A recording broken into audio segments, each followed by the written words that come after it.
Hey everyone, I hope you had a great day. Let's take a look at some new malicious compliance stories. Please let me know what you think about today's stories in the comment section below. The first story is called I Love My Pharmacist. My doctor's office is bad. Disorganized would be an improvement. Rude, snippy, god complex, they have it all covered. When it comes to renewals, they are very snippy about have the pharmacist fax us a request. 1980 wants their fax machine back. I phoned the pharmacy on Monday to ask for a renewal and they faxed the doctor's office. Crickets. On Friday morning I was at the store and asked the pharmacy tech if the renewal was ready. They said they hadn't heard back from the doctor. The pharmacist called both the office and the doctor's line and left messages. When she hadn't heard back in an hour, she faxed them the fourth request. When 11 AM rolls around and she hasn't heard back, she came up with a strategy. She would fill 2 prescriptions, walk over to the fax machine and punch "resend." She would go back to her station, fill 2 more prescriptions and repeat. At around 1:30, so maybe 14 resends, the doctor's office frantically called her to stop sending renewal requests. She sweetly told them that since they hadn't responded since Monday, she was just taking care of her customer. And she wasn't sure they were ever going to respond. She had the renewal at 1:45, filled it by 2:15, called me and I picked it up at 3. I love my pharmacist. The next story is called The Struggle of Food Workers. Back in high school, many years ago, I worked at a mall pretzel place. There are a couple of things you should know about it. This was right around when food allergies were becoming a big thing and gluten-free, dairy-free was a new hot topic. You would not believe the number of people who would screech at me that we didn't have a gluten-free option at a pretzel place. But they would then buy one anyway. Additionally, we had a large influx of people from other cultures and ethnicities. So we often would make sure if someone said vegetarian or vegan or no butter that it was dietary, not religious preference, and if using the butter was okay. Usually, people who couldn't or wouldn't eat pork or beef would be thankful I mentioned it and we would use an alternative if need be. Also, our regulars were a combination of mall workers and mall employees. These employees were the bane of my existence. It was a struggle. Older men would wander over from the suit shops to leer and flirt with 16 and 17-year-old girls. Or asked for infinite refills in a clearly very old cup. Then there were the rude employees who got angry over waiting for something they special ordered. And the ones who got angry over not getting their employee discount on Dollar Pretzel Day. This story revolves around a specific employee who fell into the last 2 categories of mall employees. I nicknamed her God's greatest gift because she seemed to think she was, and I still have zero idea what her actual name was. Whether it was her great accomplishment of working in a department store at 45, or her clear loyalty and kindness at frequenting our location multiple times a day for her snacks and drinks, I don't know. We had a lovely cook from Ecuador who spoke mostly Spanish and would sometimes have to take the early orders when we just opened while I or another employee got the drawers ready. I walked in and heard a screech and turned around. She has thrown her pretzel back on the counter and at the cook.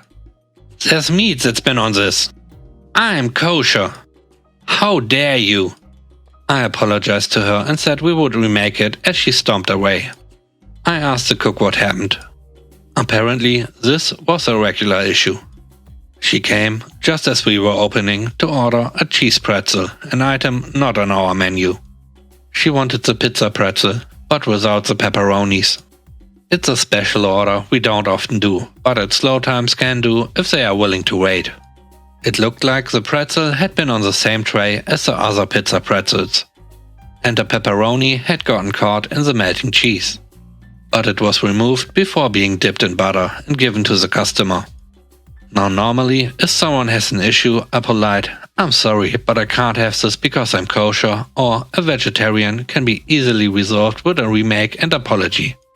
But she seemed to do this regularly whenever she didn't get exactly what she wanted. So we remade the pretzel and she stood there tapping her toes and mumbling about stupid Mexicans. So I decided to comply exactly with what she said. I remade the pretzel. And when it came out, I carefully removed it from the tray and placed it directly into the paper holder. No butter. I tried to hand it to her. "Where's the butter? I want butter." "I'm so sorry, ma'am, but our butter is not kosher. You said you were kosher and our meat products contain pork and are dipped in the same butter. I can't do that." "But I want butter." "Yes, ma'am, but I have to respect your needs and information. You said you were kosher and I do not want to disrespect your faith in any way." "I'm not kosher." "But ma'am, you just yelled you were kosher and I thought we had offended you by allowing a meat product to touch your pretzel." "I'm not, no. I don't want. Just put it in the butter." "Are you sure, ma'am?" "Yes, fine, whatever."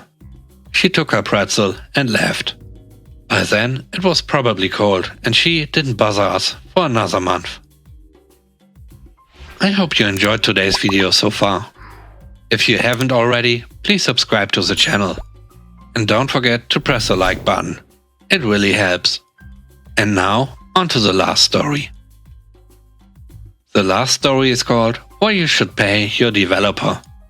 I used to work as a junior admin for a medium-sized web hosting company. The actual job title went a little bit differently, but junior admin is essentially what the work amounted to. The team I worked for is a sort of white gloves premium managed hosting service with a fairly steep monthly cost. It was intended to provide hosting support to mostly medium businesses that were paying for fairly high-powered VPS or dedicated servers. On my first day on the team, I had my first interaction with one of our regular callers we'll just call Dan. Dan is extremely paranoid about his server security and virtually everything running on his server is completely customized with third-party software we do not provide support for. I later found out that everyone else on the team intentionally avoided picking up Dan's chat and letting me walk into that interaction with Dan blindly. It was a sort of welcome to the team hazing ritual. When you initiate a support contact, you have to provide either a password, pre-generated access hash, or passphrase set up by the account owner. This makes sure we can provide support and disclosing potentially sensitive customer information. Any of these three methods would serve to verify account ownership and allow full access to the account, including making additional purchases, canceling services, and pretty much anything else. This was not secure enough for Dan. Dan insisted that before any support is rendered, two of these methods have to be provided. As company policy only calls for one, Dan's preferences were simply annotated as a sticky note on the account, which is easy to miss. In my first interaction with Dan, he voluntarily provided only one of the verification methods. And after verifying it checks out, I began addressing his support issue. Dan flies off the handle and loses it because I did not prompt him for a second verification method. He launches into a really long and drawn-out lecture on keeping his account secure. He eventually calmed down enough to let me do my job and provide him with support.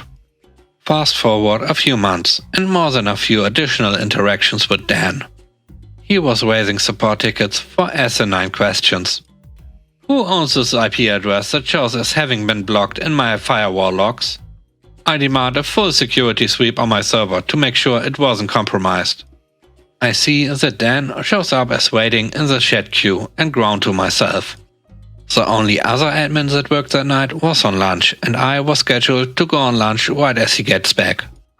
Not only is interacting with Dan a complete nightmare, he also takes forever to get to the point and it looked like lunch wasn't going to happen anytime soon. I accept the chat. The user provides the first verification method and dutifully I asked for a second verification method, not about to be yelled at a second time by Dan. The second verification method checks out too. I ask how I can help and the person on the other end goes, "This isn't Dan. I'm his developer." Dan hasn't paid me for my work, so I want you to delete everything on the server. Working in this industry, I've come in contact with more than a few attempts of social engineering and was completely taken aback by this guy's candor. He clearly knew our company policies and knew that as long as the caller was able to verify their account and provide the necessary credentials, we would be forced to comply with their request. I quickly performed an external backup of all of Dan's files. The person on chat did not ask me to delete backups, nor did he ask me not to take any. Then I deleted all of the site files, effectively taking down Dan's website. I will admit that this felt extremely satisfying. And taking a backup of Dan's stuff was a courtesy that I did not have to perform, given the circumstances. But I knew my life would not be made easier if I hadn't done so. 20 minutes go by, and I'm keeping my eye on the queue, entirely forgetting about lunch at this point. I knew Dan would call any minute now, and that I would not be able to dodge his calls at this point. Sure enough, Dan's call, not chat this time, comes in. From the moment I pick up the phone, Dan is screaming in my ear about getting hacked and how insecure our infrastructure was. It takes another 10 minutes for him to calm down enough to provide both methods of verification. Before verification, I was not able to provide any account information as per policy. Once he was verified, he demanded to know what happened to his website. And with a calm I didn't really feel, I told him, "That was me. I deleted your site, Dan.